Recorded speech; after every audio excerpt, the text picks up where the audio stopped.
Bienvenue sur Max Info. Aujourd'hui, nous revenons sur un événement majeur de la scène politique ivoirienne, la victoire d'Alassane Ouattara dès le premier tour du scrutin présidentiel de 2025. Quels sont les facteurs qui ont conduit à ce résultat? Quelle lecture en font les spécialistes et quelles perspectives pour la Côte d'Ivoire après cette élection décisive? Dans cette vidéo, nous vous proposons une analyse complète, des réactions à chaud au décryptage d'experts. Restez avec nous jusqu'à la fin pour comprendre les enjeux et les implications de cette victoire annoncée. Abonne-toi et active la cloche de notification pour ne rien rater de l'actualité ivoirienne. Considérant que M. Alassane Ouattara a recueilli 3 759 030 voix, réalisant ainsi un score de 89,77%, supérieur à la majorité absolue requise pour être proclamé élu dès le premier tour.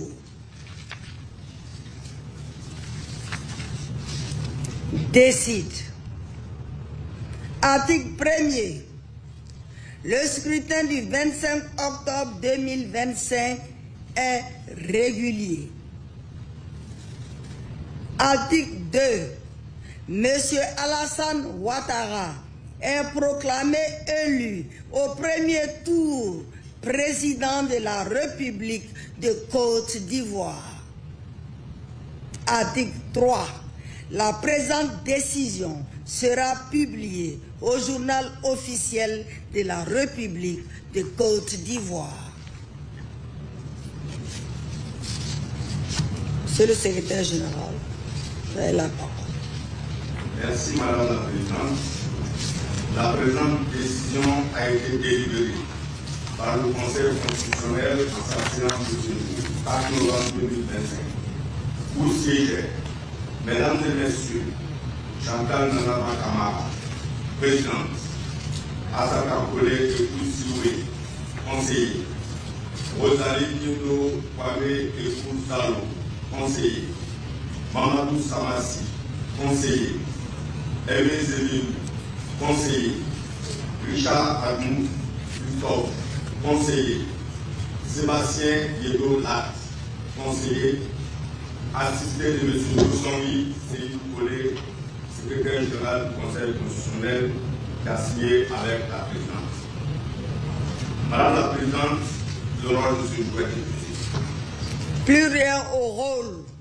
L'audience de ce jour est levée.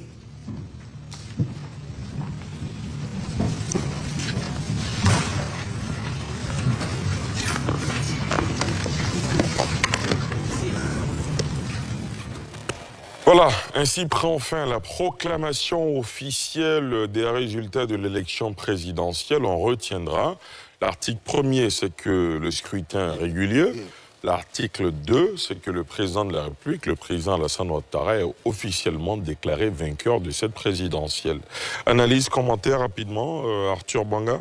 Sans surprise, on le disait tout à l'heure, il n'y a pas eu de recours pour les adversaires. La plupart des observateurs, on peut regarder le WANEP, on peut regarder les elders qui regroupent les anciens présidents, on peut regarder les rapports de la CEDEAO, les rapports de l'Union africaine. Tous les observateurs sont tombés d'accord sur le fait qu'on ait un scrutin qui s'est globalement bien passé. Et donc c'est fort logiquement que le scrutin est régulier et c'est fort logiquement aussi que les résultats provisoires sont confirmés. C'est-à-dire, en attendant le 8 décembre, on verra encore Mme Kamara face au président de la République prêter serment. On vit les dernières semaines de Alassane Ouattara 3 et très bientôt, on sera dans le Ouattara 4, c'est-à-dire la quatrième fois qu'il va présider à notre pays à partir du 8 décembre. Très bien. Alors, vous parliez tout à l'heure, vous faisiez référence au 8 décembre. Faut-il le rappeler, le 8 décembre, c'est la date de prestation de serment, si on s'en tient Constitutionnelle. Si on s'en tient à la Constitution, oui. C'est une date constitutionnelle, le deuxième lundi du mois de décembre. Quand l'élection a lieu au premier tour. Quand l'élection a lieu au premier tour, évidemment. Blimarius? Oui. Comme il a dit, c'est sans surprise. Ce qui nous intéressait, c'était de savoir si le scrutin est régulier ou pas. Vous savez, nous, dès que le scrutin est régulier pour nous, celui qui est vainqueur, on pense que c'est logique. L'arbitrage a été très bien fait. Et donc, nous sommes satisfaits de savoir que le verdict qui est tombé, le scrutin est régulier. Mais ça, tu le disais tout à l'heure, effectivement, tous les observateurs, nous tous qui avons été sur le terrain, on a constaté qu'effectivement, le scrutin était régulier. Ce qu'il faut noter, c'est qu'il y a eu, dans quelques localités, des gens qui ont voulu empêcher le vote. Ça n'a rien à voir avec le scrutin lui-même. Sinon, le scrutin s'est très bien passé globalement. Et puis, bon, à partir des rapports de la CEI, nous avons tous constaté qu'il n'y avait plus de problème et que, logiquement, le Conseil constitutionnel allait confirmer. Mais ce qui donne beaucoup plus de poids au Conseil constitutionnel, c'est quoi? C'est qu'aucun candidat l'a précisé, aucun candidat ne fait de recours. C'est-à-dire ceux qui ont participé au vote, ils ont juste trouvé que c'était bien fait. Ceux qui ont participé à l'élection, qui étaient candidats eux-mêmes, qui pouvaient se plaindre, ont trouvé qu'effectivement le scrutin s'est globalement bien passé et donc il n'y a pas de recours. Elle, tout ce qu'elle peut faire, c'est d'analyser sur tout ce qui a été fait selon la Constitution. Elle a rappelé qu'elle a pris appui sur la Constitution, le Code électoral, la loi organique et puis tous les autres éléments qui suivent pour dire effectivement qu'aujourd'hui, ces résultats sont définitifs et sans retour. Ça appelle à la démocratie, mais il y a quelques propositions qu'on peut faire pour que demain, il n'y ait pas trop de plaintes. Allez-y. Nous avons seulement 2 propositions. Notre première proposition, vous savez ce qui a posé problème cette année, c'était le parrainage. Certains se sont plaints, ont été réduits. Le parrainage, c'est simple. Ce que nous proposons, le jour où les candidats viennent déposer leur dossier pour valider la liste de leur parrainage, parce que vous savez, c'est fastidieux, ils vont aller collecter des parrainages et tout. Il faut en même temps que les agents de la CEI... Il faut déterminer si les parrainages sont bons ou pas. Oui. Les deux organes, les 2 institutions sont là en même temps. Agent de la CEI, Conseil constitutionnel, on ne revient plus dessus. S'il a validé, c'est validé. On ne revient plus dessus. Comme ça, ça permet au candidat, s'il doit rattraper, d'aller rattraper. Mais c'est vrai qu'après, le Conseil constitutionnel va toujours statuer. Dernière proposition, vous savez ce qui pose aussi le problème le plus souvent, on dit qu'on n'a pas de représentants dans le bureau de vote, ou bien nos représentants, c'est pourquoi, voilà, il y a eu fraude dans ce bureau de vote, on n'a pas pu voir, et encore, on a entendu des candidats dire que les représentants qui collectaient pour les bureaux de vote, qui recrutaient pour les bureaux de vote, c'était vraiment coûteux à leur niveau.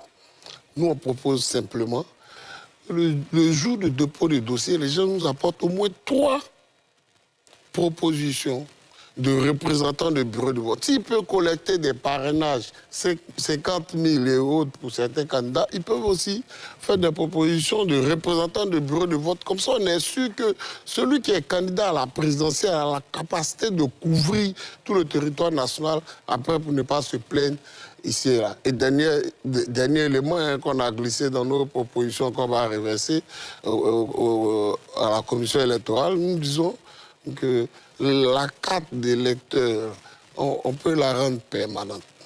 On peut la rendre permanente. Et quand on la rend permanente, ça nous évite de reprise des cartes d'électeurs. Peut-être que seulement on va ajouter les nouveaux majeurs. Et puis, enfin, nous appelons les candidats, les acteurs politiques à beaucoup plus de démocratie. Vous savez, quand le Bénin finit la conférence nationale en 1990, quand il finit sa conférence nationale, il y a une élection entre Nicéphore Sogolo et Kérékou. À cette élection, les rapports disent qu'il y a eu quand même quelques irrégularités, mais au nom de la démocratie, parce qu'ils avaient décidé de passer à la démocratie, les différents candidats, les acteurs politiques ont fermé les yeux et ils ont dit on peut améliorer. Là où il peut y avoir problème dans notre démocratie, on peut améliorer, mais par les discussions, nous appelons encore nos autorités et tous les acteurs politiques à s'asseoir pour parler d'une même voix, parce que la Côte d'Ivoire a besoin de paix. Très bien. Docteur Banga. Ouais, une petite correction. Même en cas de deuxième tour, constitutionnellement, ça ne change pas. La date de prestation de serment, c'est le deuxième lundi du...